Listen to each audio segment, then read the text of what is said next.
देखिएगा, अब हम लोग क्या देखेंगे, हिमालय पर्वत। तो हिमालय के बारे में पढ़ेंगे। चैप्टर का नाम हो गया आपका हिमालय।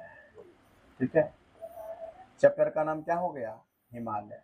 अगर हिमालय की हम बात करेंगे तो हिमालय के बारे में सबसे पहले हम लोगों को याद रखना है कि हिमालय जो है भारत के उत्तर में है। हिमालय कहाँ है, भारत के उत्तर में है। और इसके बारे में याद रखना है कि हिमालय भारत के उत्तर में नवीन नवीन वलित पर्वत है। वलित पर्वत है।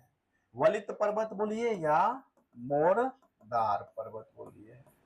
तो हिमालय की अगर हम बात करें तो हिमालय भारत के उत्तर में नवीन वलित पर्वत या मोरदार पर्वत है। फिर हिमालय के बारे में आप लोगों को याद रखना है कि आज आपको जहां हिमालय दिख रहा है वहां पहले क्या था, तेथिस सागर था। बताए थे कि नहीं बताए थे। आज जहां हिमालय है वहां पहले क्या हुआ करता था, तेथिस नामक सागर हुआ करता था। ये बात भी आप लोगों को बताए थे। ठीक है, फिर हिमालय के बारे में याद रखना है आप लोगों को कि हिमालय का निर्माण संबंधी, ठीक है, जो निर्माण हुआ वो तो कोई बताया होगा कि हिमालय का निर्माण कैसे हुआ। तो हिमालय के निर्माण संबंधी संबंधी एक सिद्धांत दिया गया है।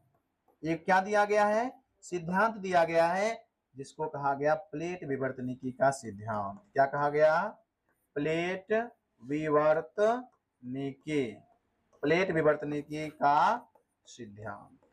तो हिमालय के निर्माण संबंधी जो सिद्धांत है उसको क्या कहते हैं, प्लेट विवर्तनिकी का सिद्धांत।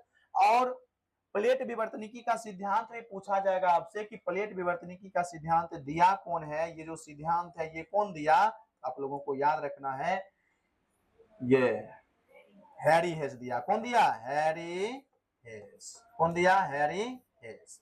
लेकिन ये प्लेट विवर्तनिकी सिद्धांत, ये प्लेट विवर्तनिकी का सिद्धांत तो हैरी हेस दिया है, लेकिन इस शब्द का प्रयोग सबसे पहले कौन किया ये पूछा जाता है। तो इस शब्द का प्रयोग सबसे पहले किया तुजो विल्सन। कौन किया, तुजो विल्सन। तो क्वेश्चन यहां से रहेगा कि प्लेट विवर्तनिकी सिद्धांत का प्रयोग सबसे पहले कौन किया था, तुजो विल्सन किया था। प्लेट विवर्तनिकी का सिद्धांत कौन दिया, हैरी हेस। हिमालय के निर्माण संबंधी प्लेट विवर्तनिकी का सिद्धांत कौन दिया, हैरी हेस दिया। तो ये बात आप लोगों को याद रखना है। अब हिमालय की आकृति को लेकर प्रश्न पूछा जाता है कि हिमालय की आकृति कैसी है। अगर हिमालय की आकृति की बात किया जाए तो हिमालय की आकृति जो है वो धनुषाकार है। ऐसा है, धनुषाकार। अभी हम आपको बनाकर भी दिखाएंगे कि हिमालय की आकृति आखिर धनुषाकार कैसे है, थोड़ा सा देख लीजिएगा।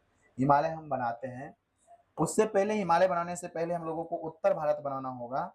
ठीक है, तो उत्तर भारत पहले बना लेते हैं।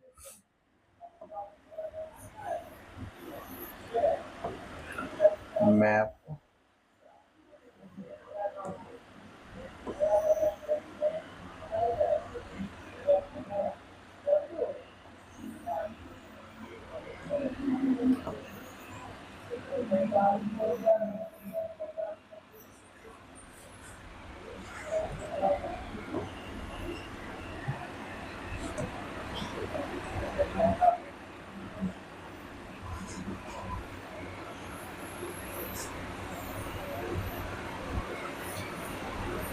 तो ये है अपना प्यारा भारत। ठीक है, क्योंकि हमको उत्तर से ही मतलब है इसलिए हम उत्तर ही बनाए हैं, क्योंकि हिमालय का विस्तार कहाँ, भारत के उत्तर में है। और इस प्रकार से अगर हिमालय की बात किया जाए तो हिमालय का आकृति जो है इस प्रकार से धनुषाकार है। इस प्रकार से अगर बनाइएगा, इस प्रकार से हिमालय की आकृति है। ये ट्रांस हिमालय हो गया, बृहद हिमालय हो गया, लघु हिमालय हो गया, फिर आगे बढ़िएगा तो क्या हो जाएगा, शिवालिक। इस प्रकार से धनुषाकार है हमारा हिमालय, इस क्षेत्र में हमारा हिमालय है। बात समझ में आ गया। तो इस प्रकार से हिमालय का विस्तार है। ये जो हिमालय है इसको अगर हम प्रादेशिक रूप से बांटेंगे तो प्रादेशिक रूप से भौगोलिक रूप से बांटेंगे तो हिमालय को कितने भागों में बांटा गया, 4 भागों में बांटा गया। ये ट्रांस हिमालय हो जाएगा, ये बृहद हिमालय हो जाएगा, ये लघु हिमालय हो जाएगा, ये हो जाएगा शिवालिक। तो अभी हम लोगों को सिर्फ यही देखना है कि हिमालय की जो आकृति है वो कैसी है, धनुषाकार। कैसी है, तो धनुषाकार है, ये बात याद रखना है। और धनुषाकार है तो थोड़ा सा एक पॉइंट और यहाँ से थोड़ा चौड़ा होता है हिमालय, उत्तर जाके आगे कितना हो जाता है, पतला हो जाता है। ठीक है, तो ये हो जाता है। अब हिमालय की आकृति धनुषाकार हो गया। फिर पूछेगा हिमालय की लंबाई बताइए कि हिमालय का विस्तार। तो याद रखना इधर हिमालय पश्चिम में सिंधु नदी के मोड़ से, कहां से, सिंधु नदी, तो पश्चिम में सिंधु नदी के मोड़ से और पूर्व में ब्रह्मपुत्र नदी के मोड़ तक। कौन सा नदी, ब्रह्मपुत्र, ब्रह्मपुत्र, ब्रह्मपुत्र नदी के मोड़ तक कुल मिलाकर 2400 किलोमीटर है। कितना किलोमीटर है, तो यानी लंबाई अगर हिमालय की बात किया जाए तो हिमालय की जो लंबाई है वो कितना किलोमीटर है, 2400 किलोमीटर है। अब 2400 किलोमीटर है। फिर अगर चौड़ाई की हम बात करें तो 200 से 300 किलोमीटर अप्रोक्स में कितना, 200 से 300 किलोमीटर चौड़ाई है। तो ये बात याद रखना हम लोगों को, इसमें किलोमीटर में इसकी क्या है, चौड़ाई। तो चौड़ा इतना लंबा जो है कौन सा है, अपना हिमालय। फिर क्वेश्चन रहता है कि हिमालय जो है कुल कितना देशांतर रेखा पर स्थित है।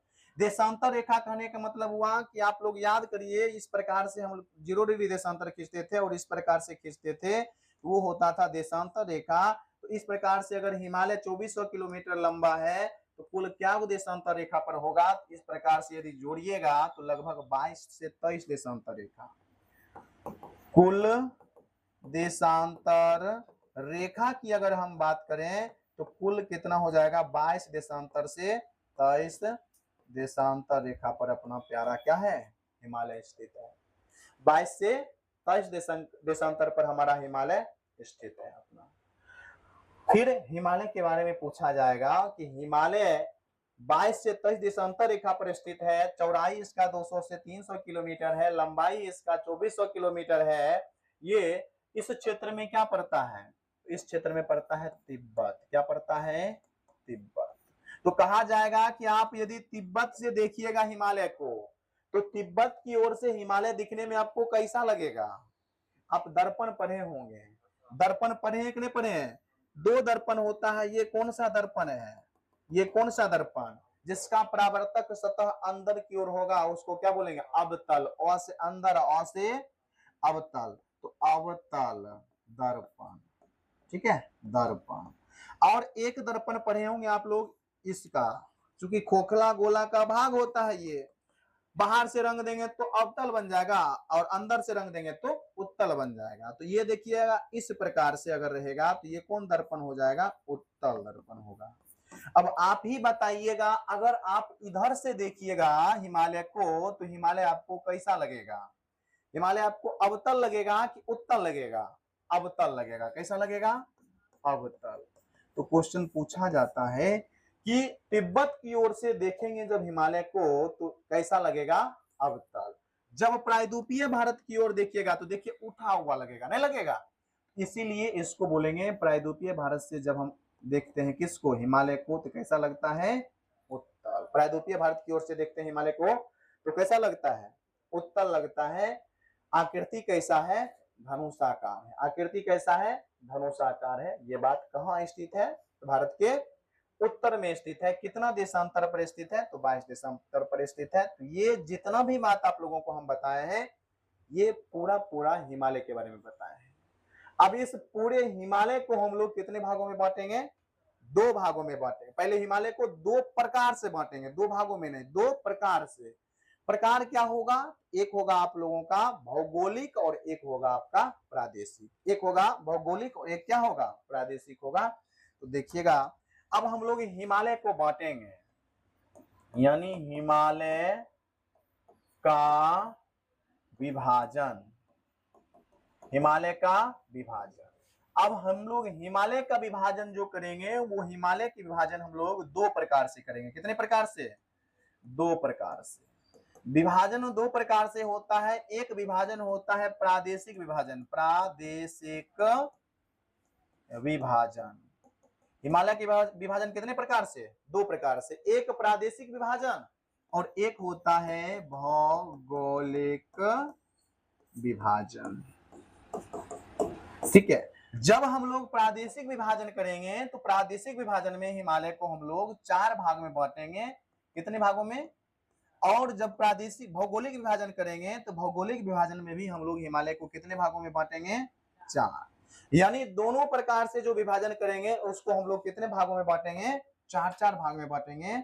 जैसे अगर प्रादेशिक विभाजन करेंगे तो मेरा पहला हिमालय होगा पंजाब हिमालय, पंजाब हिमालय होगा।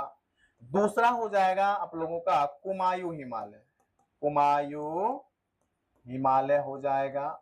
तीसरा की अगर बात किया जाए तो नेपाल हिमालय हो जाएगा, नेपाल हिमालय। और चौथा हो जाएगा असम हिमालय, असम हिमालय, ये होगा। इस प्रकार से 4 भागों में बांटेंगे।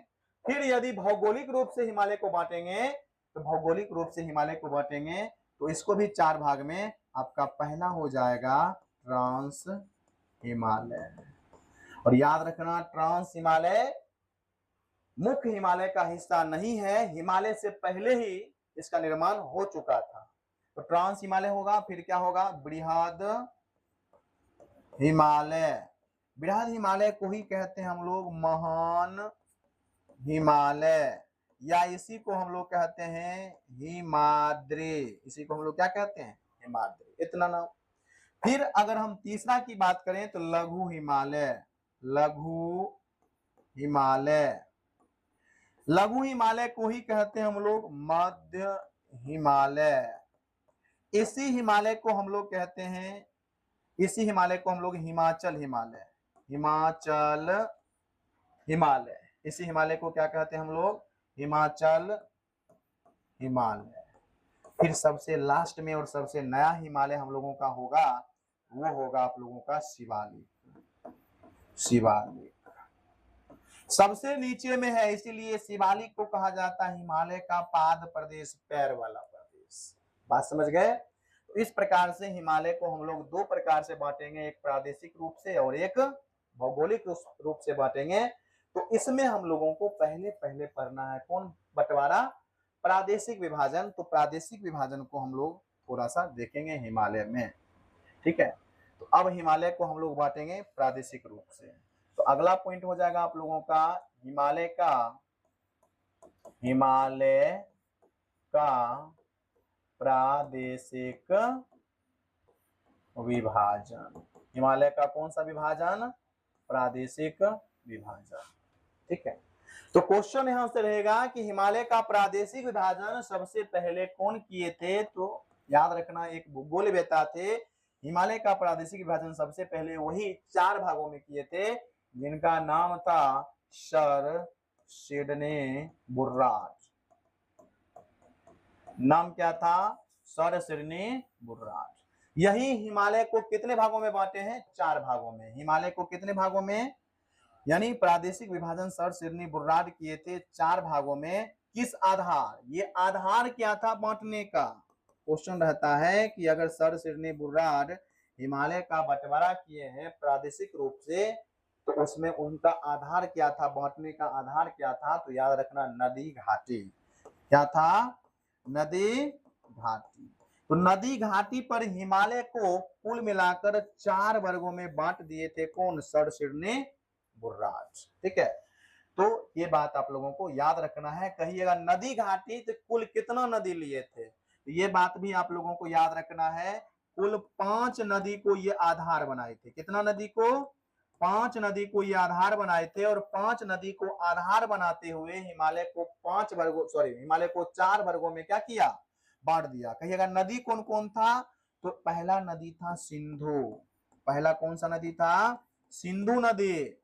दूसरा सतलज, सतलज नदी। तीसरा काली नदी, काली नदी। चौथा तिस्ता नदी, तिस्ता नदी। पांचवा ब्रह्मपुत्र नदी, ब्रह्मपुत्र नदी।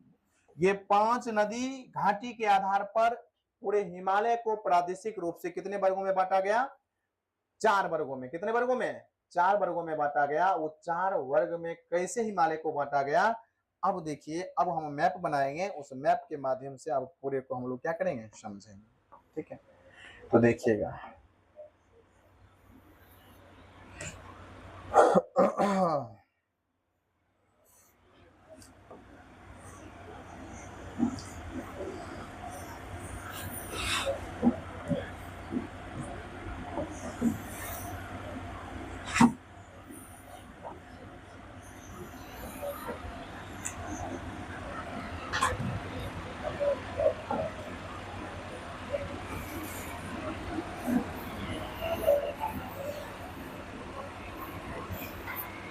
मान लेते हैं कि ये अपना उत्तर भारत है। ठीक है, अब उत्तर भारत में नदी बहेगी, क्या बहेगी, नदी। अब नदी के बहाव के आधार पर उसके घाटी के आधार पर हिमालय को हम लोग क्या करेंगे, बांटेंगे। हिमालय को क्या करेंगे, बांटेंगे। देखिएगा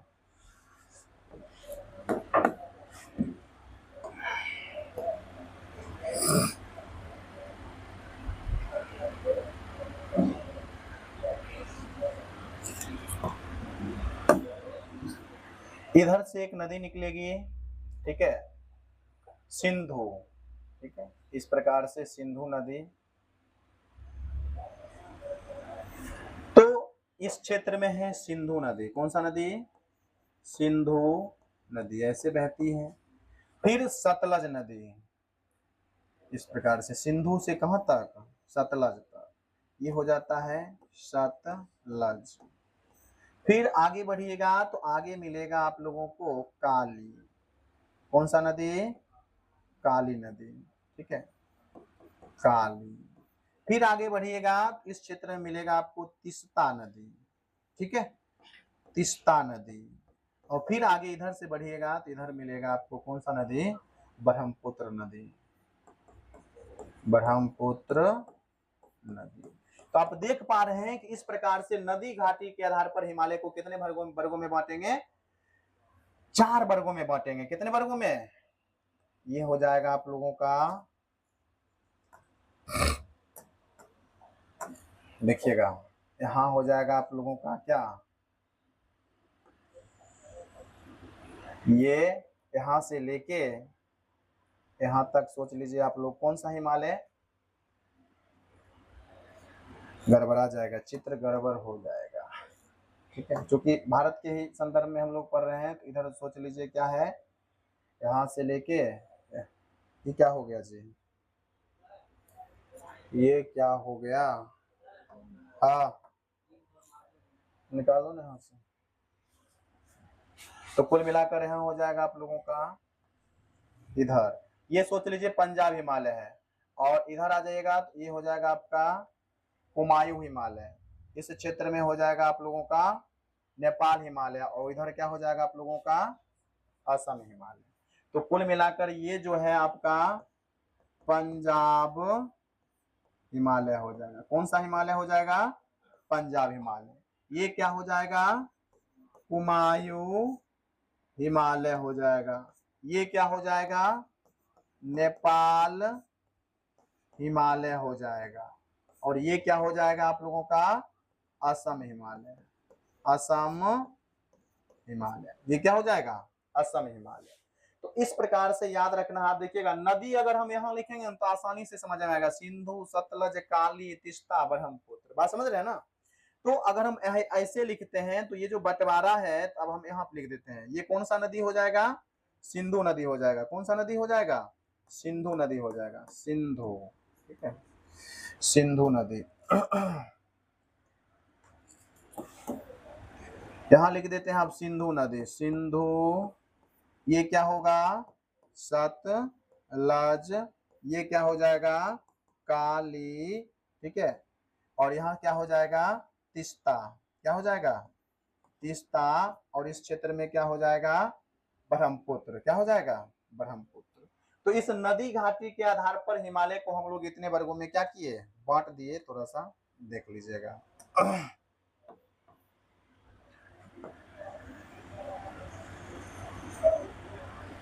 ये कौन सा, इसके बीच वाला हिमालय को क्या बोलेंगे, पंजाब हिमालय। ये कौन सा हिमालय है, कुमायूं। ये कौन सा हिमालय है, और ये कौन सा हिमालय है, असम हिमालय। अब लंबाई हम आपको बताए हैं कितना किलोमीटर, लंबाई बताए हैं 2400 किलोमीटर, यानी इसको हम लोग 4 भाग में बांटे हैं तो सबका लंबाई अलग अलग होगा।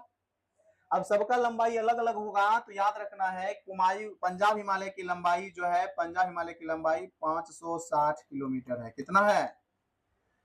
कुमायूं हिमालय सबसे छोटा हिमालय है, इसका लंबाई 320 किलोमीटर है। कितना है? 320 किलोमीटर। नेपाल हिमालय की लंबाई सबसे ज्यादा बड़ा है, नेपाल हिमालय 800 किलोमीटर। और असम हिमालय की लंबाई की अगर बात करें तो 720 किलोमीटर। आप यदि सबको जोड़िएगा तो कुल मिलाकर पूर जाएगा 2400 किलोमीटर। जोड़कर देख लीजिए, इसको जोड़िएगा 60 20 80 80 20 100 इधर हो गया, इधर हो गया 600 600 3 900 9 8 1700 17 7 2400 पूरा नहीं पूरा। तो 2400 किलोमीटर पूरा क्या है अपना हिमालय, जिसको हम लोग नदी घाटी के आधार पर कितने भागों में बांटे हैं? 4 भागों में बांटे हैं। अब यहां से क्वेश्चन रहेगा कि पंजाब हिमालय का विस्तार कहां से कहां तक है? तो क्या बोलिएगा? पंजाब हिमालय का विस्तार सिंधु नदी के मोड़ से सतलज नदी के मोड़ तक कुल 560 किलोमीटर। जितना पढ़ाएंगे सब इसी चित्र में ऐड हो जाएगा। ठीक है, तो पंजाब हिमालय का विस्तार पश्चिम में सिंधु नदी के मोड़ से लेकर पूर्व में सतलज नदी के मोड़ के बीच वाले हिमालय को कौन सा हिमालय बोलेंगे? पंजाब हिमालय। कहेगा पंजाब हिमालय की लंबाई बताइए, तो क्या बताइएगा? पंजाब हिमालय की लंबाई कितनी है? तो पंजाब हिमालय की लंबाई 560 किलोमीटर है। फिर यहां से क्वेश्चन और पूछेगा कि पंजाब हिमालय के सबसे ऊंची चोटी कौन होगी, ये बताइए। आप लोगों को याद रखना है कि पंजाब हिमालय की सबसे ऊंची चोटी जो होगी उसको कहा जाता है नंगा पर्वत। उसको क्या कहा जाता है? नंगा पर्वत। इस क्षेत्र में आप लोगों को याद रखना है पंजाब हिमालय की सबसे ऊंची चोटी क्या हो जाएगी? नंगा पर्वत। ठीक है, तो ये कौन सा पर्वत है? नंगा पर्वत। ऊंचाई अगर बात किया जाए तो 8126 मीटर होता है, 8126 मीटर। तो क्वेश्चन रहेगा कि पंजाब हिमालय की सबसे ऊंची चोटी नंगा पर्वत है, उसकी ऊंचाई बताइए। कितना बताइएगा? 8126। इसे एक और नाम से जाना जाता है, नंगा पर्वत को कातिल पहाड़ भी कहा जाता है, कातिल पहाड़ भी कहा जाता है। तो ये बात भी याद रखना है कि किस पर्वत को कातिल पहाड़ कहा जाता है? नंगा पर्वत को कहा जाता है। ये इस हिमालय को कहा जाता है पश्चिमी हिमालय। इस हिमालय को क्या कहा जाता है? पश्चिमी हिमालय। पश्चिमी हिमालय क्यों कहा गया? क्योंकि ये सबसे पश्चिम में है। बात समझ गए ना, इसीलिए इस हिमालय को क्या कहा गया। अगर इस हिमालय को पश्चिमी हिमालय कहा गया तो इस हिमालय को क्या कहा जाएगा? हाँ, तो ये कौन सा हिमालय? असम हिमालय को हम लोग क्या बोलेंगे? पूर्वी हिमालय बोलेंगे। कौन सा हिमालय बोलेंगे? पूर्वी हिमालय बोलेंगे। तो यहां तक में कोई दिक्कत नहीं। अब अगला हम लोग देखेंगे तो अगला हो जाएगा हम लोगों का कौन सा? कुमायूं हिमालय। कौन हिमालय हो जाएगा? और कुमायूं हिमालय के बारे में याद रखना है कि ये हिमालय सबसे क्या है? छोटा। तो सबसे छोटा हिमालय कौन सा हिमालय? कुमायूं हिमालय। विस्तार कहां से? तो सिंधु नदी के मोड़ से सतलज नदी के मोड़ के बीच वाले हिमालय को कौन सा हिमालय बोलेंगे? कुमायूं हिमालय बोलेंगे। लंबाई 320, इसका भी तो ऊंचा चोटी होगा। तो क्वेश्चन पूछा जाएगा कि कुमायूं हिमालय का सबसे ऊंचा चोटी बताइए। तो याद रखना है आप लोगों को उत्तराखंड में नंदा देवी है। क्या है? नंदा देवी। ठीक है, इसी में है त्रिशूल, इसी में है कामेत। ये सब पर्वत किस हिमालय के अंतर्गत आता है? किस हिमालय के अंतर्गत? कुमायूं हिमालय के अंतर्गत। इस हिमालय की सबसे ऊंची चोटी अगर पूछा जाए तो क्या बोलिएगा? नंदा देवी। नंदा देवी। और नंदा देवी की ऊंचाई अगर पूछा जाए तो याद रखना है 7817 मीटर। 7817 मीटर। ये कौन हिमालय के अंतर्गत आएगा? कुमायूं हिमालय। और ये क्या है? सबसे छोटा हिमालय। सबसे छोटा हिमालय। सबसे छोटा हिमालय। ठीक है, अब हम लोग नेपाल हिमालय की ओर बढ़ते हैं। अगर नेपाल हिमालय के बारे में पूछा जाएगा तो सबसे पहले आप लोगों को यही रहेगा कि ये सबसे लंबा हिमालय है। सबसे लंबा हिमालय है। और विश्व की ऊंची ऊंची चोटी कौन हिमालय में पाया जाता है? नेपाल हिमालय में। विश्व की ऊंची ऊंची चोटी कौन हिमालय में पाया जाता है? नेपाल हिमालय में। तो बना दीजिए, विश्व का सबसे ऊंचा चोटी आप लोगों को पता होगा कौन सा है? माउंट एवरेस्ट है कि नहीं है? माउंट विश्व का सबसे ऊंचा चोटी कौन सा है? माउंट एवरेस्ट है। तो माउंट एवरेस्ट की अगर हम बात करें तो किस हिमालय के अंतर्गत आएगा? ये नेपाल हिमालय किस हिमालय के अंतर्गत आएगा? और इसमें कई सारा है, ये क्या कहते हैं इसको? Mount Everest. माउंट एवरेस्ट के पश्चात हो जाएगा आप लोगों का मकालू, चोयू, मनासलू, इधर कंचनजंगा। ये सबका सब किस हिमालय के अंतर्गत आता है? नेपाल हिमालय के अंतर्गत आता है। और कंचनजंगा सिक्किम के साथ भी क्या करता है? साझा करता है ये अपना क्षेत्र। तो आगे हम लोग देखेंगे कौन सा हिमालय देख रहे हैं? नेपाल हिमालय। और नेपाल हिमालय में सबसे ऊंचा चोटी क्या है? माउंट एवरेस्ट है। कौन सा है? माउंट एवरेस्ट, जिसकी ऊंचाई की अगर हम बात करें तो 8,848.6 किलोमीटर या 8,848 या 8,850 मीटर आता। किलोमीटर हम दे दिए, हाँ मीटर मीटर, ठीक है, याद रखना है। इसी माउंट एवरेस्ट को नेपाल में, चूंकि इसका विस्तार कहाँ है? नेपाल में है, तो माउंट एवरेस्ट को नेपाल में क्या कहा जाता है? तो नेपाल में सागर माथा कहा जाता है। सागर माथा कहा जाता है। तो ये बात भी आप लोगों को याद रखना है, ठीक है। तो कुल मिलाकर हम लोग नेपाल हिमालय भी देख लिए हैं। अब नेपाल हिमालय का विस्तार पूछा जाए तो काली नदी के मोड़ से लेकर तीस्ता नदी के मोड़ तक कुल कितना किलोमीटर? 800 किलोमीटर है। अब हम लोग सबसे पूर्वी हिमालय में बढ़ेंगे और सबसे पूर्वी हिमालय का विस्तार तीस्ता नदी के मोड़ से ब्रह्मपुत्र नदी के मोड़ तक है। और इसकी बात किया जाए, इसका नाम क्या है? तो असम हिमालय, इसे पूर्वी हिमालय भी कहा जाता है। इसका सबसे ऊंचा चोटी पूछा जाए तो याद रखना है नामचा बारवा है। क्या है? नामचा बारवा। तो अब याद रखना है कि नामचा बारवा नाम तो है लेकिन ये भारत में नहीं है, ठीक है। तो याद रखना है इसका सबसे ऊंचा चोटी क्या हो जाएगा? नामचा बारवा हो जाएगा, जिसकी ऊंचाई 7755 मीटर है। 7755 मीटर है। तो असम हिमालय का विस्तार तीस्ता नदी के मोड़ से ब्रह्मपुत्र नदी के मोड़ तक, इसका सबसे ऊंचा चोटी हो जाएगा कौन? नामचा बारवा। तो इस प्रकार से हम लोग हिमालय का प्रादेशिक विभाजन किए। प्रादेशिक विभाजन को हम लोग कितने भागों में बांटे? 4 भागों में बांटे, जिसमें सबसे बड़ा हिमालय कौन सा हिमालय हो गया? नेपाल हिमालय। सबसे छोटा पूर्वी हिमालय, पंजाब हिमालय, पश्चिमी हिमालय। पूर्वी हिमालय की अगर बात करें तो पूर्वी तो हो जाएगा आप लोगों को असम हिमालय, और पश्चिमी क्या हो जाएगा? तो ये बात आप लोगों को याद रखना है किसके बारे में? हिमालय के बारे में। और सबसे ऊंचा चोटी अगर आपसे पूछा जाएगा तो सबसे ऊंचा चोटी में क्या बताइएगा? बताइएगा पंजाब हिमालय का सबसे ऊंचा चोटी क्या हो जाएगा? पंजाब हिमालय का सबसे ऊंचा चोटी नंगा पर्वत। कुमायूं हिमालय का सबसे ऊंचा चोटी नंदा देवी। फिर नेपाल हिमालय का सबसे ऊंचा चोटी माउंट एवरेस्ट। और फिर असम हिमालय का सबसे ऊंचा चोटी क्या हो जाएगा? नामचा बारवा हो जाएगा। तो ये हिमालय का प्रादेशिक विभाजन था। यहाँ तक में कोई दिक्कत नहीं, उसको बंद करो, ठीक है, याद रखना है।